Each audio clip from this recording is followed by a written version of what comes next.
जय श्री कृष्णा, राधे राधे। जय हो श्री लक्ष्मी नारायण भगवान की जय। आज हम निर्जला एकादशी के दूसरे दिन निर्जला एकादशी के पारण में सुनी जाने वाली तुलसी माता की संपूर्ण व्रत कथा सुनेंगे। जिस तरह निर्जला एकादशी का व्रत करना सबसे आवश्यक है, उसी तरह पारण करना भी बहुत आवश्यक है और पारण की कथा सुनना भी बहुत आवश्यक है। तभी निर्जला एकादशी का संपूर्ण फल प्राप्त होता है। आइए आज हम श्री तुलसी महारानी जी की संपूर्ण कथा का श्रवण करते हैं। धर्मध्वज की पत्नी का नाम माधवी था। वह अपने पति के साथ गंधमादन पर्वत पर सुंदर उपवन में आनंद से रहती थी। तब एक बार पति के साथ आनंदित हो उसे एक गर्भ ठहर गया। कार्तिक की पूर्णिमा के दिन उसके गर्भ से एक कन्या का जन्म हुआ। उस समय शुभ दिन, शुभ योग, शुभ क्षण, शुभ लग्न, शुभ ग्रह का संयोग था। शुक्रवार के दिन देवी माधवी लक्ष्मी के अंश से प्रादुर्भूत उस कन्या की जननी हुई। उस कन्या का मुख ऐसा था मानो शरद पूर्णिमा का कोई चंद्रमा ही हो। नेत्र शरदकालीन कमल के समान प्रतीत हो रहे थे। अधर पके हुए बिंबाफल की तुलना कर रहे थे। मन को मुग्ध करने वाली उस कन्या के हाथ और पैर के तलवे लाल थे। उसकी नाभि गहरी थी। शीतकाल में सुख देने के लिए उसके संपूर्ण अंग गर्म रहते थे। उष्ण काल में वह शीतलांगी बनी रहती थी। उसके शरीर का वर्ण श्याम था। उसके सुंदर केश ऐसे थे मानो वटवृक्ष को घेर कर शोभा पा रहे हों। उसकी कांति पीले चंपक की तुलना कर रहे थे। वह सभी सुंदरियों में अलग नजर आ रही थी। स्त्री और पुरुष उसे देखकर किसी के साथ तुलना करने में असमर्थ थे। विद्वान पुरुषों ने उसका नाम तुलसी रखा। जब वह थोड़ी बड़ी हुई तो वह बद्री वन में तपस्या करने के लिए चली गई। सबने उसे बहुत मना किया, परंतु वह नहीं मानी। वहां रहकर वह दीर्घ काल तक कठिन तपस्या करती रही। उसके मन का निश्चित उद्देश्य यह था कि वह स्वयं भगवान नारायण को पति रूप में पाना चाहती थी। ग्रीष्म काल में वह पंचांग्नि तपती, जाड़े के दिनों में जल में रहकर तपस्या करती, वर्षा ऋतु में वह आसन लगाकर बैठी रहती। जल की धाराओं को निरंतर सहन करना तो उसके लिए सहज काम हो गया था। हजारों वर्ष तक वह फल और जल पर ही रही। फिर आगे के अनेक वर्षों तक केवल पत्ते चबाकर रही। आगे के हजारों वर्ष तक केवल वायु पीकर उसने तप किया, जिससे उसका शरीर क्षीणहीन हो गया। वह बिल्कुल निराहार रहने लगी। निर्लक्ष्य होकर एक पैर पर खड़े होकर अनेक बरस तक उसने तपस्या करी। उसकी तपस्या को देखकर ब्रह्मा जी उसे वरदान देने के लिए बद्री का आश्रम में आए। हंस पर बैठे हुए चतुर्मुख ब्रह्मा को देखकर तुलसी ने उन्हें प्रणाम किया। तब जगत की सृष्टि करने में निपुण विधाता ने उससे कहा कि हे तुलसी, तुम अभिलक्षित वरदान मांग लो। भगवान श्री हरि की भक्ति, उनकी दासी बनना, अजर और अमर होना, जो भी तुम्हारी इच्छा हो वही वरदान मांगो। मैं तुम्हें वरदान देने के लिए आया हूँ। तब तुलसी ने शर्माते हुए कहा कि हे पितामह, आप तो सर्वज्ञ हैं, सबके मन की बातें आप जानते हैं। अब मैं आपके सामने कोई लज्जा नहीं रहकर स्पष्ट कहना चाहती हूँ। पूर्व जन्म में मैं तुलसी नाम की गोपी थी। गोलोक मेरा निवास स्थान था। भगवान श्री कृष्ण की प्रिया, उनकी अनुचरी, उनकी अर्धांगिनी, उनकी प्रेयसी सखी, सब कुछ होने का सौभाग्य मुझे प्राप्त हुआ था। गोविंद नाम से सुशोभित उन प्रभु के साथ मैं हास विलास में हमेशा रत रहती थी। उस परम सुख से अभी मैं तृप्त भी नहीं हो पाई थी कि एक दिन रास की अधिष्ठात्री देवी भगवती राधा ने रासमंडल में पधार कर क्रोध में आकर मुझे शाप दे दिया कि तुम मानव योनि में उत्पन्न हो जाओ। उसी समय भगवान गोविंद ने मुझसे कहा कि हे देवी, तुम भारतवर्ष में रहकर तपस्या करो। एक दिन ब्रह्मा जी तुम्हें वरदान देंगे, जिससे मेरे स्वस्वरूप भूत अंश चतुर्भुज श्री विष्णु को ही तुम पति रूप में प्राप्त करोगी। इस प्रकार कहकर देवेश्वर भगवान श्री कृष्ण वहां से अंतर्ध्यान हो गए। मैंने अपना वह शरीर त्याग दिया। और अब इस भूमंडल पर पैदा हुई हूँ। सुंदर विग्रह वाले शांत स्वरूप भगवान नारायण जो उस समय मेरे पति थे, उन्हीं को मैं अब पुनः पति रूप में प्राप्त करने का वरदान मांगती हूँ। आप मेरी इस अभिलाषा को पूरा कीजिए। तब ब्रह्मा जी बोले कि भगवान श्री कृष्ण के अंग से प्रकट सुदामा नाम का एक गोप भी इस समय राधिका के शाप से भारतवर्ष में उत्पन्न हुआ है। उस परम तेजस्वी गोप को श्री कृष्ण का साक्षात अंश ही समझो। शापवश उसे दनु के कुल में उत्पन्न होना पड़ा। शंखचूड़ नाम से वह प्रसिद्ध है। त्रिलोकी में उसके जैसा कोई नहीं जो उसकी समता कर सके। वह सुदामा इस समय समुद्र में विराजमान है। भगवान श्री कृष्ण का अंश होने से उसे पूर्व जन्म की सभी बातों का स्मरण है। हे सुंदरी, तुम भी पूर्व जन्म के सभी प्रसंगों से परिचित हो। इस जन्म में वह श्री कृष्ण का अंश तुम्हारा पति होगा। इसके बाद शांत स्वरूप भगवान नारायण तुम्हें पति रूप में प्राप्त होंगे। लीलावश वे ही नारायण तुमको शाप दे देंगे। अतः अपनी कला से तुम्हें वृक्ष बनकर भारत में ही रहना पड़ेगा और समस्त जगत को पवित्र करने की योग्यता तुम्हें प्राप्त होगी। संपूर्ण पुष्पों में तुम प्रधान मानी जाओगी। भगवान विष्णु तुम्हें प्राणों से भी अधिक प्रिय मानेंगे। तुम्हारे बिना पूजा निष्फल समझी जाएगी। वृंदावन में वृक्ष रूप से रहते समय लोग तुम्हें वृंदावनी कहेंगे। तुमसे उत्पन्न पत्तों से गोपी और गोप द्वारा भगवान माधव की पूजा संपन्न होगी। तुम मेरे वर के प्रभाव से वृक्षों की अधिष्ठात्री देवी बनकर गोप रूप से विराजने वाले भगवान श्री कृष्ण के साथ स्वेच्छापूर्वक निरंतर आनंद भोगोगी। ब्रह्मा जी की यह अमर वाणी सुनकर तुलसी के मुख पर मुस्कान आ गई। उसके मन में अपार हर्ष हुआ। उसने महाभाग ब्रह्मा को प्रणाम किया और कहने लगी कि हे पितामह, मैं बिल्कुल सच्ची बात कहती हूँ। दो भुजा से शोभा पाने वाले श्याम सुंदर भगवान श्री कृष्ण को पाने के लिए मेरी जैसी अभिलाषा है, वैसी चतुर्भुज श्री विष्णु जी के लिए नहीं है, परंतु उन गोविंद की आज्ञा से ही मैं चतुर्भुज श्री हरि के लिए प्रार्थना करती हूँ। ओहो, वे भगवान, वे गोविंद मेरे लिए परम दुर्लभ हो गए हैं। आप ऐसी कृपा कीजिए कि उन्हीं गोविंद को मैं पुनः पति रूप में प्राप्त कर सकूं। साथ ही आप मुझे राधा के भय से भी मुक्त कीजिए।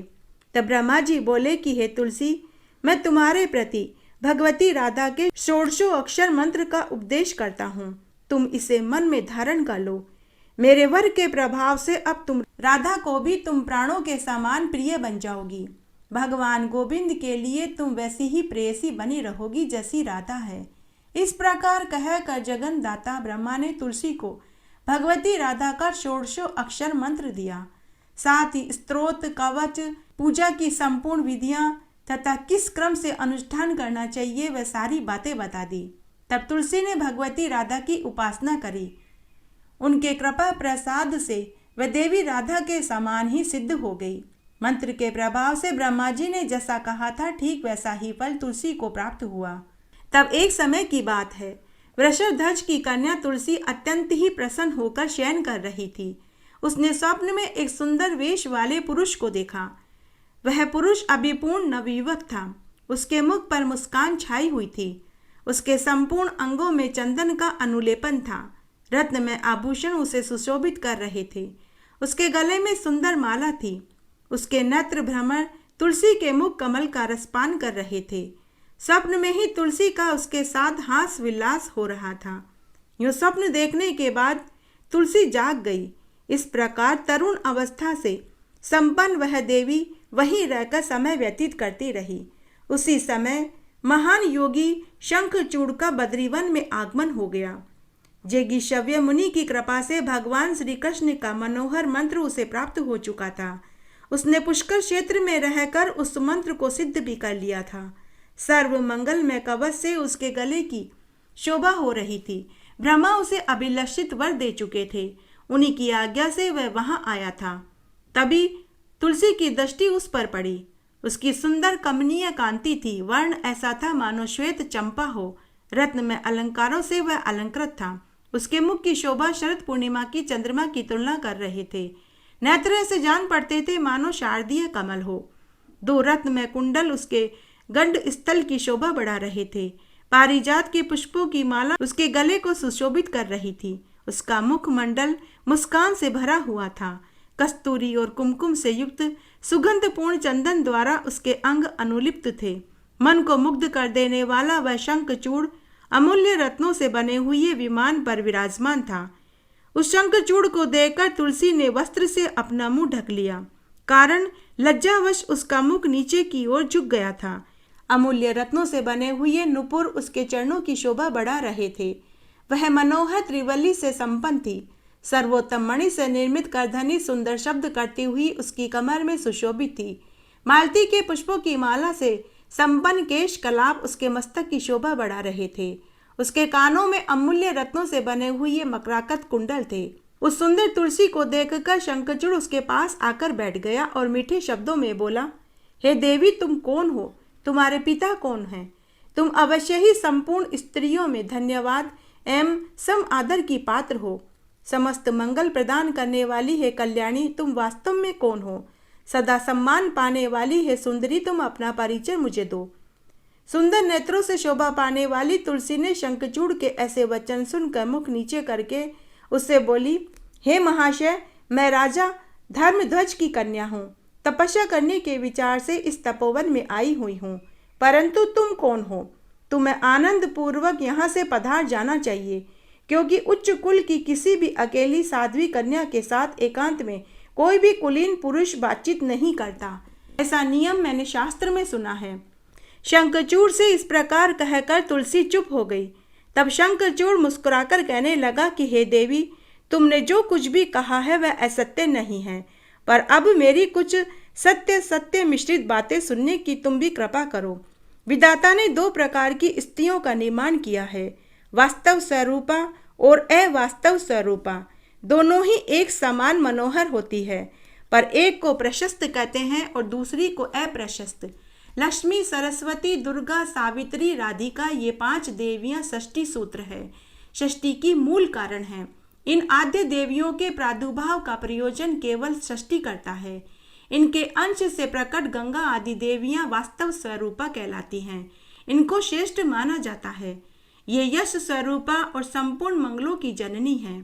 रोहिणी, वरुणानी, शची, कुबेर पत्नी, अदिति, दिति, लोपामुद्रा, अनुसुईया, तुलसी, अहिल्या, अरुंधति, मैना, तारा, मंदोदरी, दमयंती, वेदवती, गंगा, स्मृति, मेधा, कालिका, वसुंधरा, मंगल चंडी, स्वस्ति, श्रद्धा, शांति, कांति, क्षमा, निद्रा, ये स्त्री रूप में प्रकट ये देवियां प्रत्येक युग में उत्तम मानी जाती है। हे देवी, मैं तो इस समय ब्रह्मा जी की आज्ञा पाकर ही तुम्हारे कार्य साधन के लिए तुम्हारे पास आया हूँ और गंधर्व विवाह की विधि के अनुसार तुम्हें अपनी सहधर्मिणी बनाना चाहता हूँ। देवताओं में भगदड़ मचा देने वाला शंखचूड़ मैं ही हूँ। धनुवंश में मेरी उत्पत्ति हुई है। विशेष बात तो यह है कि मैं पूर्व जन्म में श्री हरि के साथ रहने वाला उन्हीं के अंश सुदामा नाम का गोप था, जो सुप्रसिद्ध 8 गोप भगवान के स्वयं पार्षद थे। उन्हीं में से मैं एक था। देवी राधिका के शाप से इस समय मैं दानवेंद्र बना। भगवान श्री कृष्ण का मंत्र मुझे इष्ट है, अतः मुझे अपने पूर्व जन्म की सभी बातों का स्मरण है। तुम भी पूर्व जन्म में श्री कृष्ण के पास रहने वाली तुलसी थी, यह जानने की योग्यता तो तुम्हें भी प्राप्त है। तुम भी तो राधिका के शाप से यहाँ पैदा हुई हो। इस प्रकार कहकर शंखचूड़ भी चुप हो गया।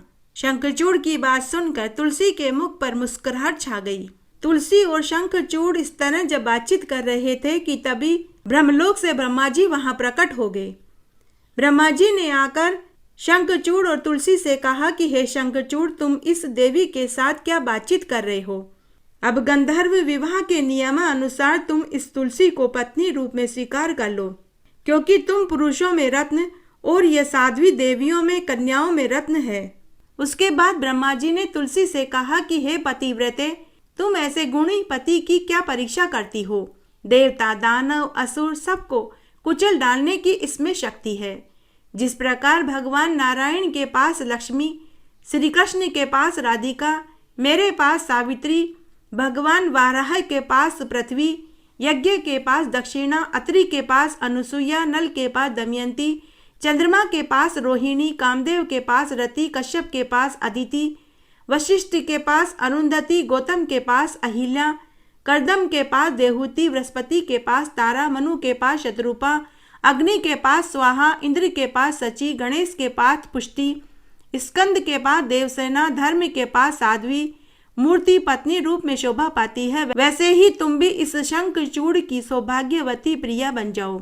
उसके बाद तुम पुनः गोलोक में भगवान श्री कृष्ण के पास चली जाओगी और यह शंखचूड़ भी इस शरीर का त्याग करने के बाद बैकुंठ में जाकर चतुर्भुज भगवान विष्णु में लीन हो जाएगा।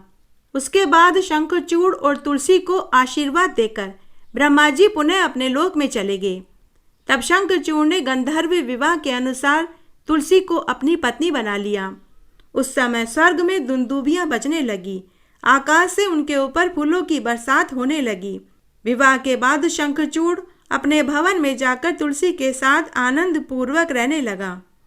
अपनी चिर संगनी धर्म पत्नी परम सुंदरी तुलसी के साथ आनंद में जीवन बिताते हुए राजा अधिराज प्रतापी शंखचूड़ ने दीर्घ काल तक राज्य किया। अधिकार छिल जाने के कारण देवताओं की स्थिति भिक्षुक जैसी हो गई थी, अतः वे सभी अत्यंत ही उदास होकर ब्रह्मा जी के पास गए और अपना दुख ब्रह्मा जी को बताने लगे। तब विधाता ब्रह्मा देवताओं को साथ लेकर भगवान शंकर के पास कैलाश पर गए। वहां पहुंचकर मस्तक पर चंद्रमा को धारण करने वाले सर्वेश्वर से सारी बातें कह सुनाई। फिर ब्रह्मा और शंकर जी देवताओं को साथ लेकर बैकुंठ धाम में गए। बैकुंठ धाम सबके लिए दुर्लभ है, वहां बुढ़ापा और मृत्यु का प्रभाव नहीं होता। भगवान श्री हरि के भवन का प्रवेश द्वार परम श्रेष्ठ है। वहां पहुंचकर रत्नमय सिंहासन पर बैठे हुए द्वारपालों को जब देखा तब इन ब्रह्मा आदि देवताओं का मन आश्चर्य से भर गया। भगवान विष्णु पीतांबर धारण किए हुए रत्नमय आभूषणों से विभूषित, गले में दिव्य वनमाला लहरा रही थी।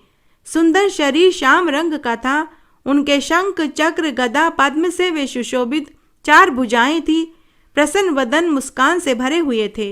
द्वारपालों से अनुमति पाकर ब्रह्मा 16 द्वारों को पार करके भगवान श्री हरि की सभा में पहुंचे।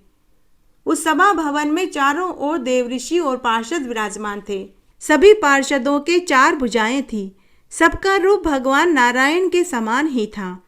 वे सभी कौस्तुभ मणि से सुसज्जित हो रहे थे। उनकी आकृति ऐसे थी मानो नवीन चंद्रमंडल हो। भगवान श्री हरि उस अनुपम सभा के मध्य भाग में इस प्रकार विराजमान हो रहे थे मानो नक्षत्रों के बीच चंद्रमा हो। देवताओं सहित ब्रह्मा और शंकर ने उनके साक्षात दर्शन किए। उस समय श्री हरि दिव्य रत्नों से निर्मित अद्भुत सिंहासन पर विराजमान थे। दिव्य किरीट, कुंडल और वनमाला से सुशोभित थे। उनके संपूर्ण अंग चंदन से अनुलिप्त थे। एक हाथ में कमल शोभा पा रहा था। भगवान का श्री विग्रह अतिशय शांत था। लक्ष्मी जी उनके चरण कमलों में उनके चरण दबा रही थी। लक्ष्मी के कर कमल से प्राप्त सुवासित तांबूल प्रभु भक्षण कर रहे थे। देवी गंगा उत्तम भक्ति के साथ सफेद चवर ढुला रही थी। ऐसे परम विशिष्ट परिपूर्णतम भगवान श्री हरि के दर्शन प्राप्त होने पर ब्रह्मा प्रभृति समस्त देवता उन्हें प्रणाम करके स्तुति करने लगे। उस समय हर्ष के कारण उनके सर्वांग में पुलकावली छा गई। आंखों से आंसू बहने लगे। परम श्रद्धा के साथ उपासना करके जगत के व्यवस्थापक ब्रह्मा जी ने हाथ जोड़कर बड़े विनय के साथ भगवान श्री हरि के सामने सारी परिस्थिति निवेदित कर दी। श्री हरि तो सर्वज्ञ थे। सबके अभिप्राय से वे पूर्ण परिचित थे।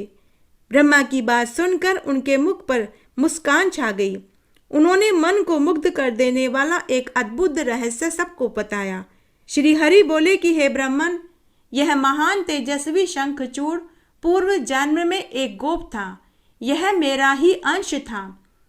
शंखचूड़ पूर्व जन्म में सुदामा नाम से प्रसिद्ध एक गोप था। मेरे पार्षदों में उसकी प्रधानता थी। श्री राधा के शाप से उसे दानव योनि में उत्पन्न होना पड़ा। राधा अति करुणामयी है। सखियों का तिरस्कार करने के कारण राधा ने शाप तो दे दिया, परंतु जब सुदामा मुझे प्रणाम करके रोता हुआ सभा भवन से बाहर जाने लगा, तब दयामयी राधा कृपावश तुरंत संतुष्ट हो गई। उसके आंखों से आंसू बहने लगे। उन्होंने सुदामा को रोक कर कहा कि हे पुत्र, रुको मत जाओ। कहाँ जाओगे? तब मैंने उस राधा को समझाया कि हे राधे, तुम धैर्य रखो, यह सुदामा आधे क्षण में ही शाप का पालन करके पुनः लौट आएगा।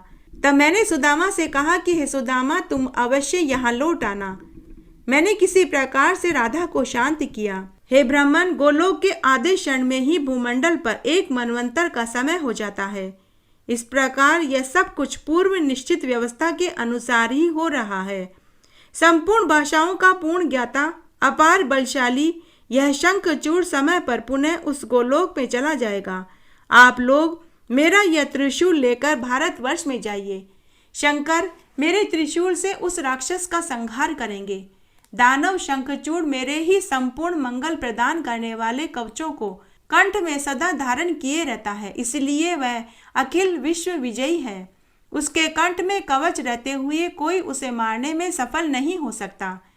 मैं ही ब्राह्मण का वेश धारण करके कवच के लिए उससे याचना करूंगा। साथ ही जिस समय उसके स्त्रीत्व का सतीत्व नष्ट होगा, उसी समय उसकी मृत्यु होगी। यह भी मैंने उसको वर दे रखा है। उसकी पत्नी के उदर में मैं वीर्य स्थापित करूंगा। मैंने यह निश्चित कर लिया है। वैसे तुलसी मेरी चिर प्रिया है। इससे वस्तुतः मुझ सर्वात्मा को कोई दोष भी नहीं लगेगा। उसी समय शंखचूड़ की मृत्यु हो जाएगी, इसमें कोई संदेह नहीं है। इस प्रकार कहकर जगत प्रभु भगवान श्री हरि ने शंकर को त्रिशूल सौंप दिया। त्रिशूल लेकर रुद्र और ब्रह्मा सब देवताओं के साथ पुनः अपने अपने लोक को चले गए। इधर शंखचूड़ अपने राज्य का विस्तार करने के लिए देवताओं को उन्हें युद्ध में परास्त कर दिया। कोई भी देवता शंखचूड़ को युद्ध में परास्त करने में सफल नहीं हो पाया। सभी देवताओं को उन्हें अपने लोक से निकाल दिया। इस तरह शंखचूड़ सभी को जीतता गया और अपने राज्य का विस्तार करता चला गया। अपने अपने लोक से निकाले जाने के बाद सभी देवता भगवान महादेव जी के पास मदद के लिए पहुंचे और उनसे मदद मांगने लगे। तब भगवान महादेव ने सभी देवताओं से मदद का आश्वासन दिया। तब भगवान महादेव ने अपना एक गण शंखचूड़ के पास भेजा। महादेव जी के गण ने शंखचूड़ से जाकर के कहा कि हे शंखचूड़, मैं महादेव जी का दूत हूँ, उन्होंने ही मुझे यहाँ भेजा है। महादेव जी ने कहा है कि तुम देवताओं का लोक उन्हें वापस कर दो या फिर युद्ध के लिए तैयार हो जाओ। तब शंखचूड़ ने महादेव जी के दूत से कहा कि प्रत्येक राजाओं को अपने राज्य का विस्तार करने का अधिकार है, तो मैंने भी युद्ध करके देवताओं से उनका लोक पाया है। अगर महादेव जी देवताओं का लोक पुनः वापस पाना चाहते हैं तो मैं युद्ध के लिए तैयार हूँ। गण ने आकर महादेव जी को शंखचूड़ वाली पूरी बात बता दी। दूत के चले जाने के बाद शंखचूड़ अंतःपुर में आया और अपनी पत्नी तुलसी से युद्ध संबंधी बातें बताने लगा। युद्ध संबंधी बातें सुनकर तुलसी के होठ और तालू सूख गए। उसका हृदय संतप्त हो गया। परम साध्वी तुलसी मधुरवाणी में अपने पति से बोली कि हे प्राण बंधो, हे नाथ, आप मेरे प्राणों के अधिष्ठाता देव हैं। मैं अपने नेत्रों से कुछ समय तक आपको निहारना चाहती हूँ। मेरे प्राण फड़फड़ा रहे हैं। आज मैंने रात के अंतिम क्षण में एक बहुत बुरा स्वप्न देखा।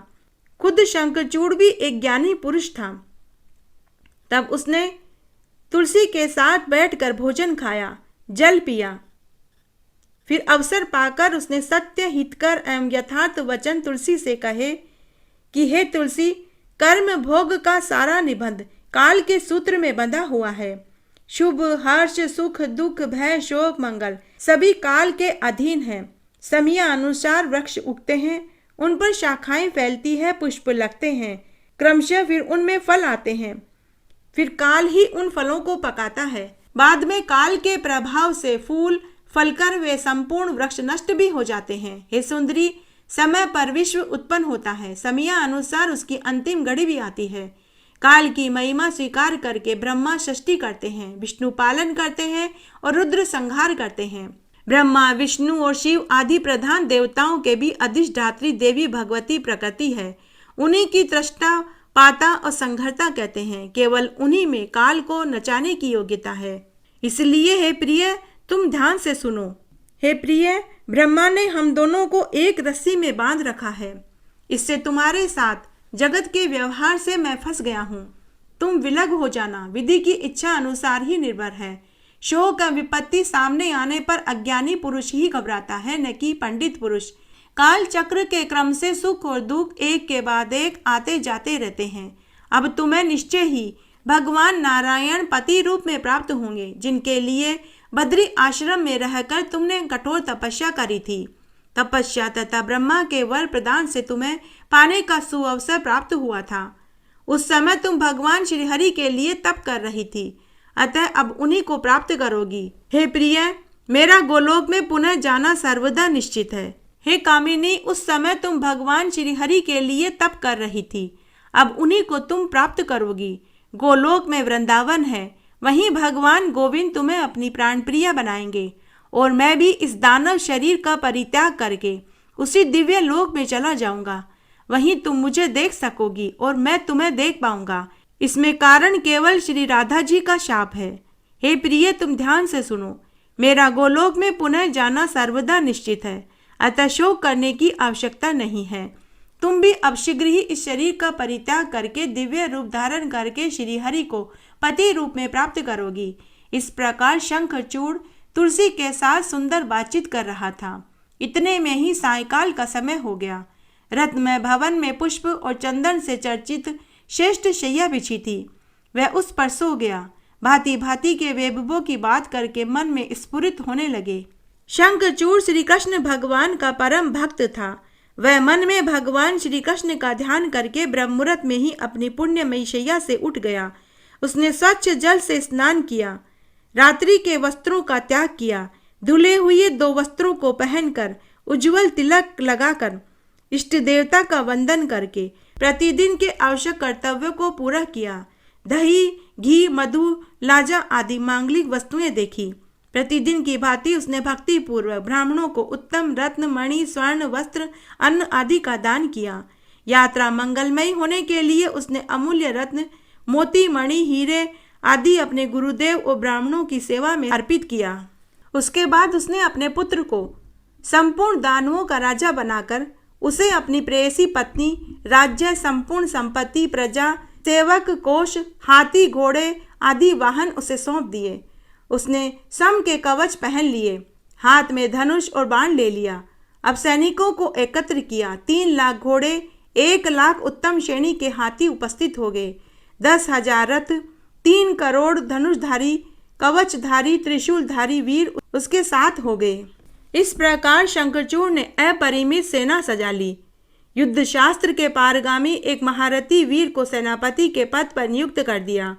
राजा शंखचूड़ उस महारथी को अगणित अशोहिणी सेना का अधिकार प्रदान कर दिया।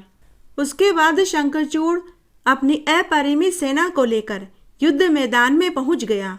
उधर भगवान महादेव भी अपनी अगणित सेना लेकर युद्ध मैदान में पहले से ही मौजूद थे। अब उनमें युद्ध शुरू हो गया। बहुत वर्षों तक उनमें युद्ध चलता रहा, लेकिन शंखचूड़ को मारना तो दूर, पराजित करना भी आसान नहीं था। स्वयं भगवान महादेव भी आश्चर्य में पड़ गए कि शंखचूड़ को मारना बहुत मुश्किल है। तभी वहां आकाशवाणी हुई कि यह राजा एक महान पुरुष है, इसकी पत्नी परम साध्वी है। पाशुपत अस्त्र में ऐसी शक्ति नहीं जो इसे मार सके। जब तक यह अपने गले में भगवान श्री हरि के मंत्र का कवच धारण किए रहेगा और जब तक इसकी पत्नी अपने सतीत्व की रक्षा करती रहेगी, तब तक शंखचूड़ को मारना नामुमकिन है। आकाशवाणी सुनकर सभी देवता विष्णु भगवान के पास मदद के लिए पहुंचे और उन्हें आकाशवाणी वाली बात बताई। तब भगवान विष्णु ने देवताओं को वचन दिया कि वे उनकी मदद करेंगे, पुनः युद्ध मैदान में जाएं। उधर भगवान महादेव और शंखचूड़ में लंबे समय तक युद्ध होता रहा। कोई किसी को न जीतता था न ही हारता था। कभी समय अनुसार शंखचूड़ शस्त्र रखकर रथ पर विश्राम कर लेता, तो कभी भगवान शंकर भी शस्त्र रखकर वृषभ पर आराम करने लग जाते। शंकर भगवान के प्रयास से असंख्य दानवों का कच्छुआ निकल गया। इधर संग्राम में देव पक्ष के जो जो योद्धा मरे थे, उनको विभु शंकर पुनः जीवित कर रहे थे। उसी समय भगवान श्री हरि एक बूढ़े ब्राह्मण का वेश धारण करके युद्ध मैदान में शंखचूड़ के पास आए और शंखचूड़ से बोले कि हे राजेंद्र, तुम मुझ ब्राह्मण को भिक्षा देने की कृपा करो। इस समय संपूर्ण शक्तियां प्रदान करने की तुम में पूर्ण योग्यता है, अतः तुम मेरी अभिलाषा पूर्ण करो। मैं निरीह, त्रसित एवं वृद्ध ब्राह्मण हूँ। शंखचूड़ ने कहा कि हे ब्राह्मण, मांगो, तुम्हें क्या चाहिए। तब वृद्ध ब्राह्मण वेश में विष्णु भगवान शंखचूड़ से बोले कि पहले तुम प्रतिज्ञा करो, जो भी मैं मांगूंगा तुम मुझे दान में दोगे। तब शंखचूड़ ने मुस्कुराते हुए कहा कि हे ब्राह्मण देव, मैं प्रतिज्ञा करता हूँ कि जो भी तुम दान में मांगोगे मैं तुम्हें वही चीज दान में दे दूंगा। तब वृद्ध ब्राह्मण वेश में भगवान विष्णु ने शंखचूड़ से उसका कृष्ण कवच दान में मांग लिया। कृष्ण कवच दान में मांगने की बात सुनकर सत्य प्रतिज्ञ शंखचूड़ ने तुरंत वह दिव्य कवच उतारकर ब्राह्मण को दे दिया। उसके बाद श्री हरि वहां से अंतर्ध्यान हो गए। उसके बाद श्री हरि ने शंखचूड़ का रूप धारण कर लिया और तुलसी के पास पहुंच गए और उससे कहा कि हे तुलसी, मैं युद्ध जीतकर आ रहा हूँ। यह सुनकर तुलसी ने शंखचूड़ का आलिंगन किया और वे रमण करने लगे।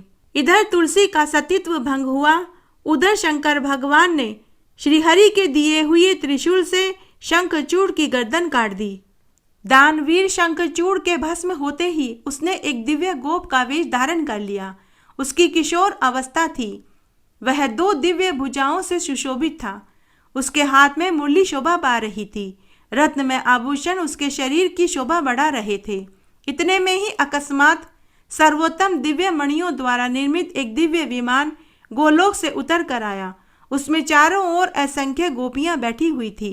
शंखचूड़ उसी पर सवार होकर गोलोक में चला गया। उस समय वृंदावन में रासमंडल के मध्य भगवान श्री कृष्ण और भगवती श्री राधिका विराजमान थी। वहां पहुंचते ही शंखचूड़ ने भक्ति के साथ मस्तक झुकाकर उनके चरण कमलों में साष्टांग प्रणाम किया। अपने चिर सेवक सुदामा को देखकर उन दोनों के श्रीमुख प्रसन्नता से खिल उठे। उन्होंने अत्यंत प्रसन्न होकर उसे अपनी गोद में उठा लिया और उधर वह त्रिशूल भी बड़े ही वेग से आदर पूर्वक भगवान श्री कृष्ण के पास लौट आया। शंखचूड़ की हड्डियों से शंख की उत्पत्ति हुई। वही शंख अनेक प्रकार के रूपों में विराजमान होकर देवताओं की पूजा में निरंतर पवित्र माना जाता है। शंख के जल को श्रेष्ठ माना जाता है, क्योंकि शंख का जल देवताओं को प्रसन्न करने के लिए अचूक साधन है। उस पवित्र जल को तीर्थ में कहा गया है। जहाँ कहीं भी शंख ध्वनि होती है वहीं लक्ष्मी जी सम्यक प्रकार से विराजमान रहती है। जो शंख के जल से स्नान कर लेते हैं उसे संपूर्ण तीर्थों में स्नान किया हुआ माना जाता है। शंख साक्षात भगवान श्री हरि का अधिष्ठान है। जहाँ जहाँ पर शंख होता है वहाँ भगवान श्री हरि भगवती लक्ष्मी सहित विद्यमान रहते हैं। उस घर का अमंगल दूर हो जाता है। उधर शिव भी शंखचूड़ को मारकर अपने लोक को पधार गए। उनके मन में भी अपार हर्ष था। वे वृषभ पर आरूढ़ होकर अपने गणों सहित अपने लोक को आ गए। उधर युद्ध में जैसे ही शंखचूड़ मारा गया, इधर नकली बने हुए शंखचूड़ पुनः विष्णु रूप में प्राप्त हो गए। जैसे ही तुलसी ने अपने सामने विष्णु भगवान को अपने पति की जगह देखा तो वह मूर्छित होकर गिर पड़ी। फिर चेतना प्राप्त होने पर उसने कहा कि हे नाथ, आपका हृदय पाषाण के सदृश है, इसी से आप इतने निष्ठुर बन गए। आज आपने छल पूर्वक मेरे सतीत्व धर्म को भंग किया, मेरे इस शरीर के स्वामी को मार डाला। आप अवश्य ही पाषाण हृदय हैं, तभी तो उसमें दया की गंध तक नहीं है। हे देव, अब आपको मैं शाप देती हूँ कि आप पाषाण रूप को प्राप्त हो जाओ। इस प्रकार कहकर शोक से संतप्त हुई तुलसी आंखों से आंसू गिराती हुई बार बार विलाप करने लगी।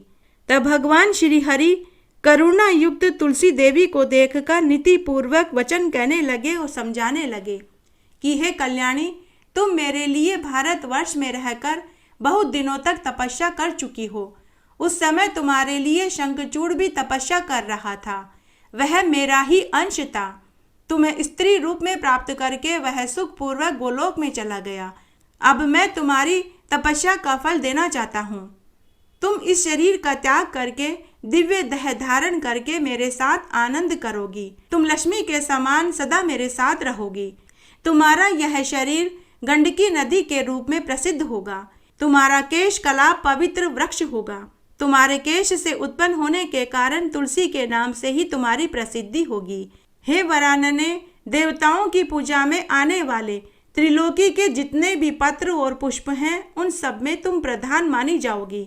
स्वर्ग लोक, मृत्यु लोक, पाताल लोक, गोलोक, सर्वत्र तुम मेरे निकट रहोगी। तुम मेरे उत्तम वृक्ष रूप होकर पुष्प को सुशोभित करोगी। गोलोक, विरजा नदी के तट, रासमंडल, वृंदावन, भांडिर वन, चंपक वन, मनोहर, चंदन वन, माधवी, केतकी, कुंद, मल्लिका के वन में तुम्हारा निवास स्थान होगा। इन सभी पुण्य स्थानों में तुम्हारा पुण्यपद वास होगा। तुलसी वृक्ष के नीचे के स्थान हमेशा पवित्र माने जाएंगे। तुलसी के गिरे हुए पत्तों को प्राप्त करने के लिए उसी के नीचे समस्त देवता वास करेंगे और मैं भी वास करूंगा। तुलसी पत्र के जल से जिसका अभिषेक हो जाएगा, उसे संपूर्ण तीर्थों में स्नान किया हुआ और समस्त यज्ञों में दीक्षित माना जाएगा। हे साध्वी, हजारों घड़े अमृत से भगवान श्री हरि को जो तृप्ति प्राप्त होती है, उतनी ही तृप्ति तुलसी के एक पत्ते को चढ़ाने से ही प्राप्त हो जाएगी। 10,000 गोदान से जो फल प्राप्त होता है, वही फल कार्तिक के महीने में तुलसी के दान से सुलभ है। जिस व्यक्ति के मुख में मृत्यु के अवसर पर तुलसी पत्र का जल प्राप्त हो जाता है, वह संपूर्ण पापों से मुक्त होकर मेरे ही लोक का अधिकारी होगा। जो मनुष्य नित्य प्रति भक्ति पूर्वक तुलसी का जल ग्रहण करता है, वह लाख अश्वमेघ यज्ञ के फल का भागी होता है। जो मनुष्य तुलसी को अपने हाथ में लेकर तीर्थों में प्राण त्यागता है, वह विष्णु लोक को ही पाता है। तुलसी काष्ठ की माला को गले में धारण करने वाला प्रत्येक व्यक्ति अश्वमेघ यज्ञ का भागी होगा। जो मनुष्य तुलसी को अपने हाथ में रख कर प्रतिज्ञा करता है और फिर उस प्रतिज्ञा का पालन नहीं करता, उसे सूर्य और चंद्रमा की अवधि पर्यंत तक कालसूत्र नामक नरक में यातना भोगनी पड़ती है। जो मनुष्य तुलसी के समय झूठी प्रतिज्ञा करता है, वह कुंभीपाक नरक में जाता है और वहां दीर्घ काल तक वास करता है। मृत्यु के समय जिसके मुख में तुलसी के जल का एक कण भी चला जाता है, तो वह अवश्य ही विष्णु लोक को जाता है। पूर्णिमा, अमावस्या, द्वादशी, सूर्य संक्रांति, मध्याह्न, रात्रि, दोनों संध्याएं, अशौच के समय, रात में सोने के पश्चात, बिना नहाए धोए इन समयों में तथा तेल लगाकर जो मनुष्य तुलसी के पत्र को तोड़ते हैं, वे मानो स्वयं भगवान श्री हरि के मस्तक को ही काटते हैं। श्राद्ध, व्रत, दान, प्रतिष्ठा, देवार्चन के लिए तुलसी पत्र बासी होने पर भी 3 रात तक पवित्र ही मानी जाती है। पृथ्वी पर तथा जल में गिरा हुआ तथा विष्णु को अर्पित तुलसी पत्र धोकर पुनः काम में लाया जा सकता है। तुलसी माता की कहानी। आइए अब हम तुलसी माता की कहानी सुनते हैं। एक ब्राह्मण की कन्या थी। जब से होश संभाला तभी से वह रोज सुबह उठकर स्नान आदि से निवृत्त होकर तुलसी के पौधे की पूजा किया करती थी। 5 परिक्रमा करती, तुलसी माता के चंदन का तिलक लगाती, मोड़ी बांधती, घी का दीपक जलाती, भोग लगाती और तुलसी जी के मीठे मीठे 5 भजनों को गाकर सुनाती। उसके बाद ही वह अन्न जल ग्रहण करती थी। जब वह शादी होकर ससुराल आई तो प्रतिदिन वह सुबह उठकर स्नान आदि से निवृत्त होकर तुलसी पूजा करके ही रसोई में जाकर कामकाज करती। उसके बाद ही वह अन्न जल खाती थी। उसके 2 नंदे और 2 जिठानियाँ थी। तो नंदे और जिठानियाँ उसका मजाक उड़ाने लगी कि बड़ी आई नियम धर्म निभाने वाली। नंदे और जिठानियाँ बहू से ईर्ष्या करने लगी। तब एक दिन दोनों नंदे और जिठानियों ने तुलसी का गमला छुपा दिया, यह सोचकर कि देखते हैं अब कैसे पूजा करती है। नई बहू जब सुबह नहा धोकर तुलसी के पौधे की पूजा करने के लिए आई तो उसे गमला कहीं दिखाई नहीं दिया। उसने पूरे घर में तुलसी के पौधे को ढूंढा, लेकिन तुलसी का पौधा उसे कहीं दिखाई नहीं दिया। तो उस दिन उसने अन्न जल नहीं खाया। 4 दिन तक वह भूखी प्यासी बैठी रही। नंदों और जिठानियों ने उसे खाना परोसा तो वह बोली कि मेरा नियम है तुलसी पूजा करके ही मैं अन्न जल खाती हूँ, लेकिन मैंने अभी तुलसी पूजा नहीं करी तो मैं भोजन तो क्या जल भी नहीं पीऊंगी। यह सुनकर नंदे और जिठानियाँ उसके ऊपर हंसने लगी और ताना देने लगी कि अरे क्या ढोंग करती है, बड़ी आई नियम धर्म करने वाली, क्यों ढोंग करती है। तब सास ने सुना तो सास बोली कि भूख लगेगी तो अपने आप खा लेगी। तब नई बहू ने 4 दिन तक तुलसी जी की पूजा नहीं करी तो उसने 4 दिन तक अन्न जल भी नहीं खाया पिया। तब 5वें दिन नई बहू की सच्ची भक्ति देखकर तुलसी माता एक रात्रि को नई बहू के स्वप्न में आकर बोली कि बेटी, तू आजकल मेरी पूजा भी नहीं करती है, नहीं तू दिया बाती करती है, नहीं तू भोग लगाती है और नहीं तू मुझे मीठे मीठे तुलसी के भजन सुनाती है। तू क्यों भूखी प्यासी पड़ी है? तो बहू ने पूरी सच्चाई बताई। तब माता तुलसी बोली कि बेटी उठ, मैंने तेरे घर के प्रत्येक कोने में अपना निवास बना लिया है, तू उठ और मेरी पूजा कर। ऐसा कहकर तुलसी माता अंतर्ध्यान हो गई। सुबह जब नई बहू सोकर उठी तो उसे रात्रि के स्वप्न वाली बात याद आई।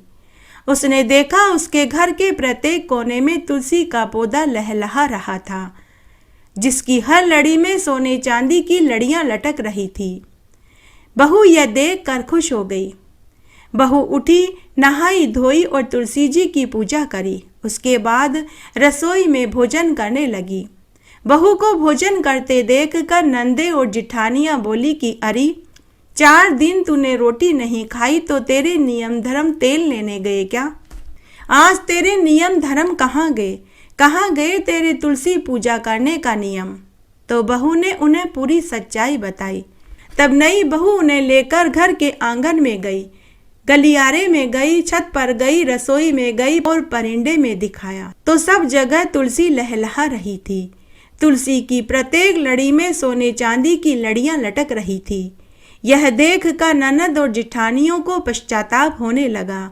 उन्हें भी तुलसी की महिमा समझ में आ चुकी थी। अब वे भी नई बहू के साथ रोज सुबह उठकर स्नान आदि से निवृत्त होकर तुलसी पूजा करने लगी। हे तुलसी माता, जैसे आप नई बहू की भक्ति और पूजा से प्रसन्न होकर उसे सब सुख दिया, वैसे हमें भी देना।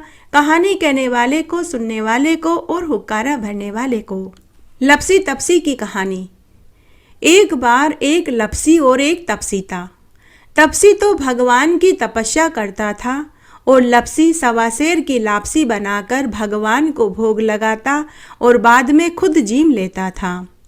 एक दिन उन दोनों में कौन बड़ा है, इस बात को लेकर लड़ाई होने लगी। तपसी ने कहा कि मैं बड़ा हूँ, तो लपसी ने कहा कि मैं बड़ा हूँ। कि तभी नारद मुनि उधर आए। नारद मुनि ने उन दोनों से लड़ाई का कारण पूछा। तब लपसी और तपसी दोनों नारद मुनि को प्रणाम करके बोले कि हे देव ऋषि नारद जी, अब आप ही बताइए कि हम दोनों में से कौन बड़ा है। तब तपसी ने कहा कि मैं बड़ा हूँ, तो लपसी ने कहा कि मैं बड़ा हूँ। तपसी बोला कि हे देव ऋषि नारद जी, मैं सारे दिन भगवान की पूजा करता हूँ, इसलिए मैं बड़ा हूँ। तो लपसी बोला कि हे देव ऋषि नारद जी, मैं सवासेर की लापसी बनाकर भगवान को भोग लगाता हूँ और बाद में खुद जीम लेता हूँ, इसलिए मैं बड़ा हूँ। तब नारद मुनि उन्हें बोले कि मैं तुम दोनों की लड़ाई का फैसला कल करूँगा। दूसरे दिन देवऋषि नारद मुनि ने तपसी और लपसी दोनों के आगे एक एक 1.25 करोड़ की अंगूठी गिरा दी। तपसी जब नहाकर आ रहा था और उसे जब 1.25 करोड़ की अंगूठी दिखाई दी तो उसके मन में धन का लालच आ गया। उसने अंगूठी को अपने गोडे के नीचे दबा लिया और वहीं बैठ कर के वह तपस्या करने लगा। लपसी रोज की तरह सुबह उठकर नहाया धोया। उसने 1.25 करोड़ की अंगूठी की तरफ देखा भी नहीं। नहा धोकर उसने सवासेर की लापसी बनाई और भगवान को भोग लगाया और बाद में उसने खुद जीम लिया। थोड़ी देर के बाद नारद मुनि उनके पास आए। नारद मुनि को आया देखकर दोनों ने देवऋषि नारद से पूछा कि हे देवऋषि नारद मुनि, अब आप बताइए कि हम दोनों में से कौन बड़ा है। तब नारद मुनि ने तपसी से कहा कि तपसी तू अपना पांव ऊंचा कर। तपसी ने जैसे ही पांव ऊंचा किया तो उसके गोडे के नीचे से 1.25 करोड़ की अंगूठी निकली। तब नारद मुनि तपसी से बोले कि तपसी तूने अंगूठी चुराई, इसलिए तेरी तपस्या भंग हो गई, इसलिए लपसी बड़ा है। यह सुनकर तपसी को पश्चाताप होने लगा। वह रोने और गिड़गिड़ाने लगा और नारद मुनि से पूछने लगा कि हे देवऋषि नारद जी, मुझे मेरी तपस्या का फल अब कैसे मिलेगा। तब नारद मुनि बोले कि जो भी स्त्री और पुरुष कार्तिक, वैशाख, माघ मास, पुरुषोत्तम मास और एकादशी का स्नान और व्रत करेंगे सब कथा कहानियों को सुनने के बाद तेरी कहानी नहीं सुनेंगे तो फल तुझे मिलेगा। रोटी बनाकर बाटा नहीं बनाया तो फल तुझे मिलेगा। ब्राह्मण जिमाकर दक्षिणा नहीं दी तो फल तुझे मिलेगा। बहन बेटियों को साड़ी देकर ब्लाउज नहीं दिया तो फल तुझे मिलेगा। दिया से दिया जलाया तो फल तुझे मिलेगा। मकान बनाने से पहले थली नहीं बनाई तो फल तुझे मिलेगा। सीधे हाथ की तरफ स्त्री और पुरुष नाड़ा बांधेंगे तो फल तुझे मिलेगा। सभी कथा कहानियां सुनने के बाद तेरी कहानी कहेंगे सुनेंगे नहीं तो फल तुझे मिलेगा। एकादशी माता की आरती जरूर बोलनी चाहिए। आइए अब हम माता एकादशी की आरती बोलते हैं। आप भी मेरे साथ एकादशी माता की आरती बोलिए। ओम जय एकादशी माता, मैया एकादशी माता। विष्णु पूजा व्रत को धारण कर शक्ति मुक्ति पाता।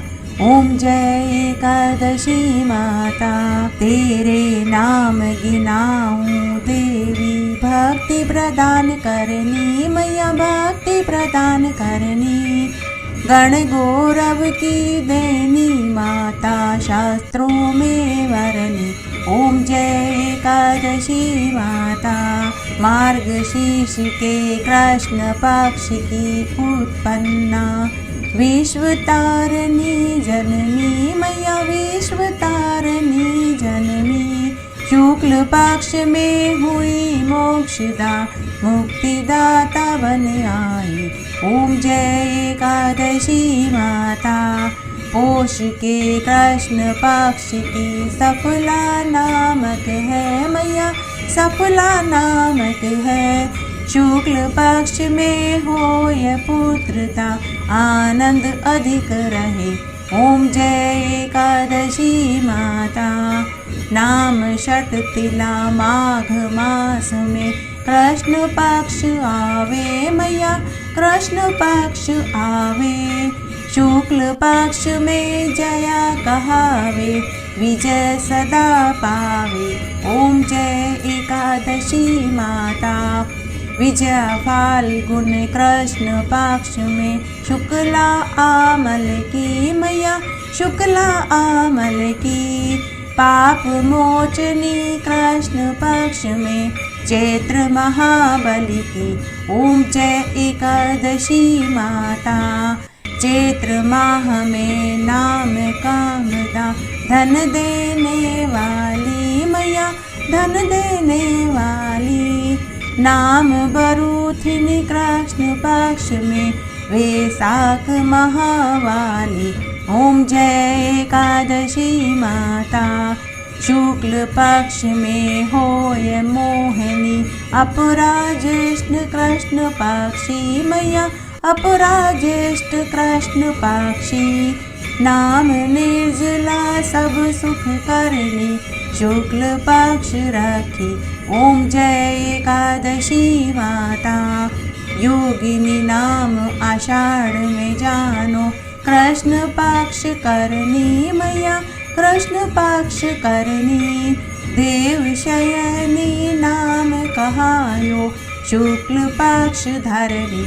ओम जय एकादशी माता, कामिका सावन मास में आवे, कृष्ण पक्ष कहिए मैया, कृष्ण पक्ष कहिए। श्रावण शुक्ला होय पवित्रा, आनंद से रहिए। ओम जय एकादशी माता, अजा भाद्रपद कृष्ण पक्ष की परिवर्तनी शुक्ला मैया, परिवर्तनी शुक्ला। इंद्रा आश्विन कृष्ण पक्ष में व्रत से भव सागर निकला। ओम जय एकादशी माता, पापा कुशा है शुक्ल पक्ष में, आप हरन हारी मैया, आप हरन हारी। रमा मास कार्तिक में आवे, सुखदायक भारी। ओम जय एकादशी माता, देव उत्थानी शुक्ल पक्ष की दुख नाशक मैया, मैया दुख नाशक मैया। पावन मास में करो पार करो नैया। ओम जय एकादशी माता। परमा कृष्ण पक्ष में होती, जन मंगल करनी मैया जन मंगल करनी। शुक्ल मास में होए पद्मनी, दुख दारिद्र हरनी। ओम जय एकादशी माता। जो कोई आरती एकादशी की भक्ति सहित गावे मैया भक्ति सहित गावे। जन गुरु दीता स्वर्ग का वासा, निश्चय वह पावे। ओम जय एकादशी माता। ओम जय एकादशी माता मैया एकादशी माता। विष्णु पूजा व्रत को धारण कर शक्ति मुक्ति पाता। ओम जय एकादशी माता। जय हो एकादशी माता की जय।